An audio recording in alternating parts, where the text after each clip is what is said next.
In medieval Europe, travellers were always welcome to a bowl of stew on one condition: they were required to spin an interesting tale.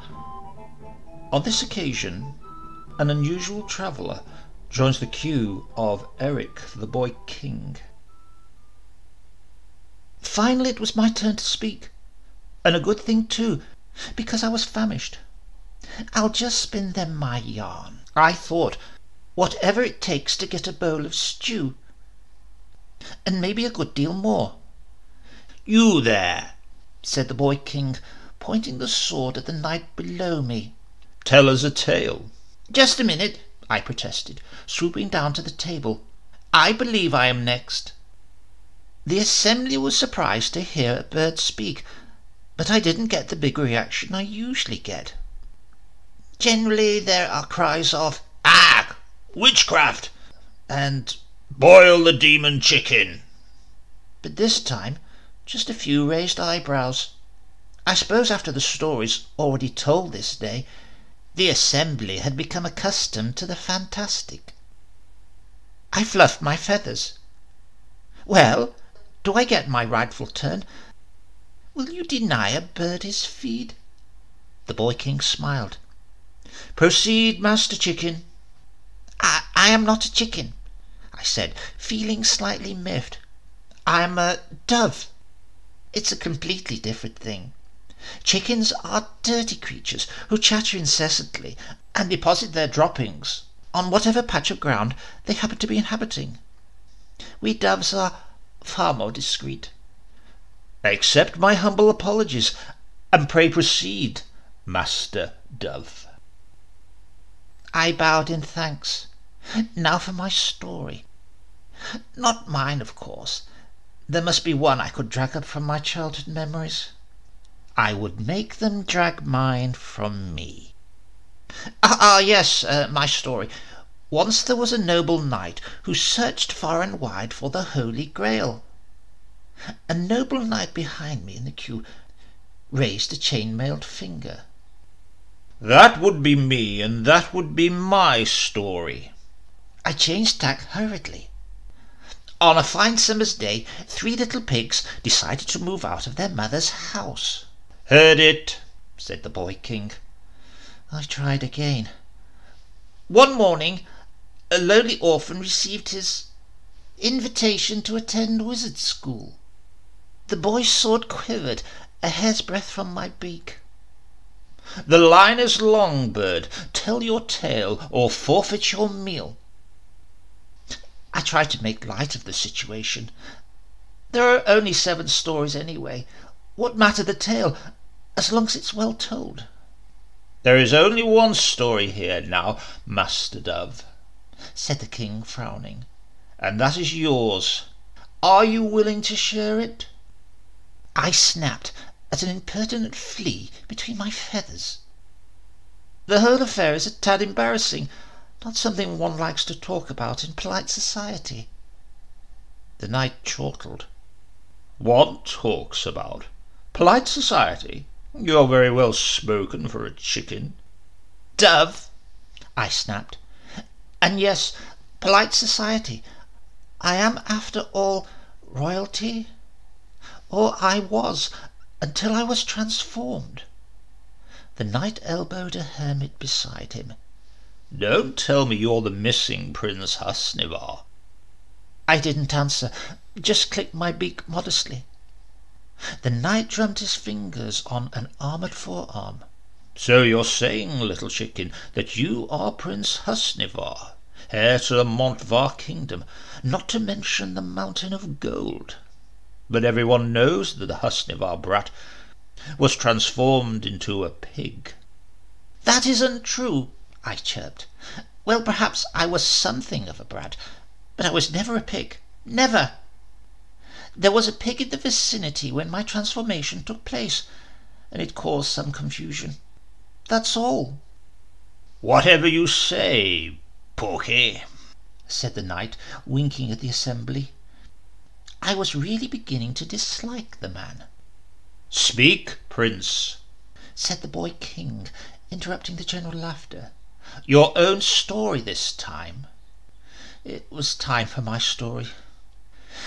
It was either that or hunger. "It is true," I began sadly.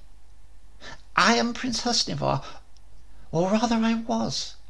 This poor battered bird you see before you was once the heir to the richest kingdom on earth. I lived a privileged life in court. My duties were light, and my comforts were many. I grew spoilt and petulant. My father, a noble king, decided that a good old-fashioned task would strengthen my character. One day he called me into his throne room and sat me by his side.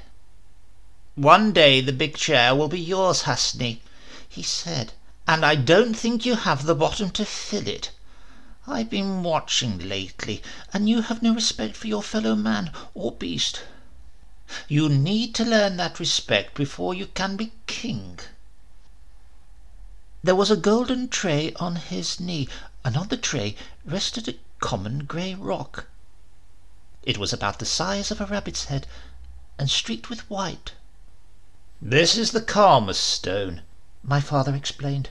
"My magicians brought it back from Persia. We had to dig a large chunk from the mountain of gold to pay for it." "Very, pretty," I said, reaching to stroke the stone. "Not so eager, Husnivar," said the king, grasping my wrist. "The Karma stone moves people who touch it through their circle of life. It accelerates their incarnations. Watch." My father placed his hand on the stone and immediately transformed. He became a stoat, then a wolf, a tall shaggy beast that I could not identify, then once more himself. Finally he removed his hand. "You get what you deserve, you see. It only took me 3 incarnations to become a man. Strength of character, you see. And when I die, I will become a stoat once more. You, Husni, I suspect it'll take you 1,000 years to become a human again. Would you like to know how many stages there will be for you?" "No," I replied. "I insist," said my father, placing my hand on the Karma stone. My transformation was immediate. The world grew huge as I grew small, and only my human thought process kept me from flying away. I was a mosquito. "Ah!" said my gigantic father mournfully.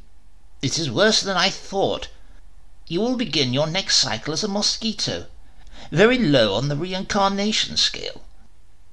The urge to suck his blood quickly faded as I transformed into a dung beetle.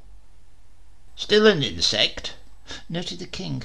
"I hope you become a mammal soon, for your mother's sake." My shell popped and disappeared, fur sprouted along my back, and I became a rat. I could clearly see my own nose, and the whiskers quivering like tiny foils at its tip. "A mammal," admitted my father, "but not a very noble one." Then disaster struck. A crazed pig escaped from the kitchen, burst into the chamber, pursued by a trio of cleaver-wielding butchers. Pandemonium was immediate. I was in the throes of becoming a dove, and could barely follow the sequence of events. The pig charged my father's chair, knocking him over backwards to the floor. His head cracked against the stone flags, knocking the life from his body.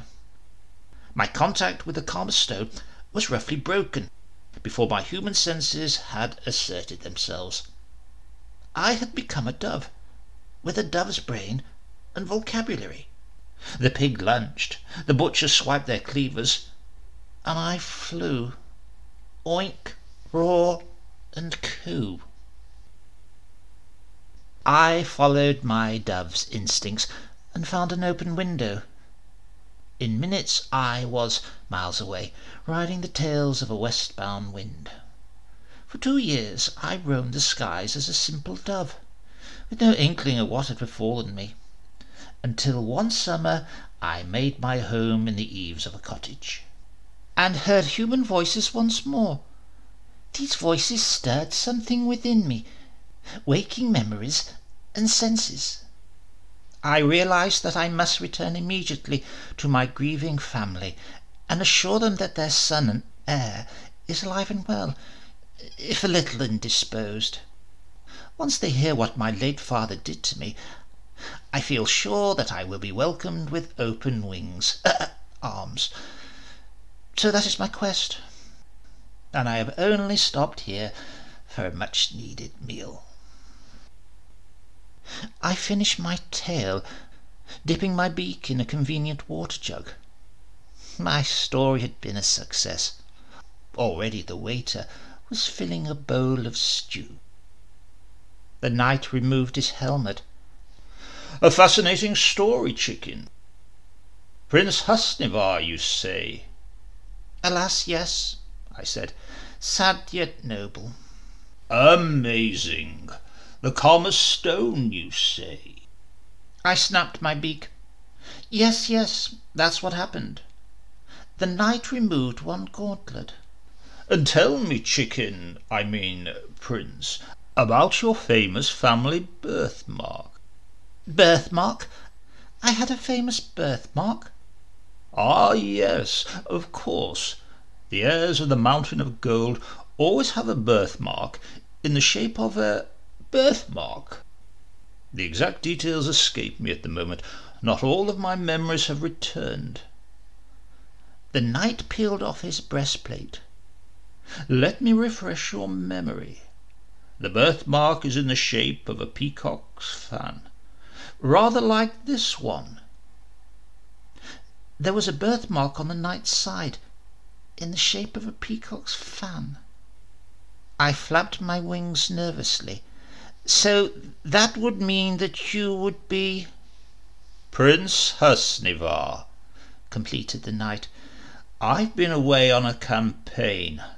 Not a pig or a chicken in sight. This is ridiculous, I blustered. I am Husnivar, rightful heir to the... Mountain of Gold, completed the knight. More of a molehill, I'm afraid. Oh, it was a mountain once, but that was before empire tax and a few decades of war. I'd be surprised if there's a single sovereign left in the treasury now. I felt like fainting. No gold? Not a penny. There's still the castle, I said, grasping at straws. There is that, agreed the knight. A fine castle, with portraits of me in every hall. Ah, I could feel all eyes on me now. Perhaps I exaggerated my story slightly. The boy king drew his sword again. So you're not a magical dove? No, a parrot actually, an albino parrot. And how did you learn to talk? I always knew how to talk, but I learned to understand in a magician's laboratory. Some chap called Marvin, I think. Merlin, said the boy. That's the one. I think breathing in the gas from his potions boosted my parrot brain somewhat. The knight broke the tension. He laughed until his armour rattled, and salty tears gathered in his beard. By God, a conniving parrot. I've heard it all now. I want to thank you, little chicken. I haven't laughed this much in a decade. Not since I was turned into a pig. They were all laughing now, and I sensed that a meal might still be on offer. I waved a wing towards the steaming pot. I've told you a story. Do I get a bowl? Just a small one. I eat like a bird. The knight snatched a bowl from a passing steward.